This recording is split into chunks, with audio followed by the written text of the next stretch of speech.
ஊசியை உடச்சிட்டாங்களாம். அந்த ஊசி வந்து எப்படி போடுறதுன்றது சொல்லித்தரேன் பாருங்கள்.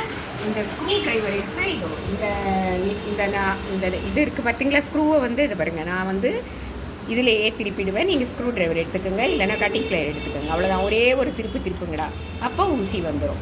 ஓகேவா? ஃபுல்லாக திருப்ப வேணாம். ஓகே.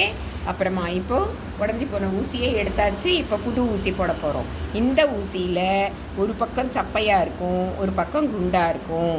அப்போ நம்ம என்ன பண்ணணும், இந்த சப்பையை தான் இதுக்குள்ளார பிளாட்டாக இருக்கிறது தான் இதுக்குள்ளார போடணும். இங்கே பாருங்கள், அந்த பள்ளத்தில் இதை லூஸ் பண்ணிட்டோம். இந்த பாருங்கள், அப்படியே இது மேலே கொடுக்கும்போது மேலே ஒரு நட்டு இருக்குண்டா, அதில் போய் டச் ஆகும். அதே மாதிரி ஊசி வந்து நூல் கோக்கத்துக்கு கரெக்டாக இருக்கா செக் பண்ணிக்கிங்க. இதை கையில் பிடிச்சிக்கிட்டு இந்த நட்டை கையால் திருப்பிடுங்க. அப்புறமா ஸ்க்ரூ ட்ரைவர் வச்சு டைட்டாக திருப்பிடும், இல்லைன்னா தைக்கும் போது கீழே விழுந்துடும். ஓகேவா?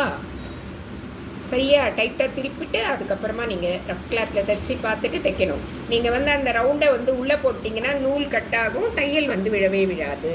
ஓகேவா? இதுதான் ஊசி போடுற மெத்தட். லைக் பண்ணுங்கள், ஷேர் பண்ணுங்கள், கற்றுக்குங்க. தேங்க்யூ.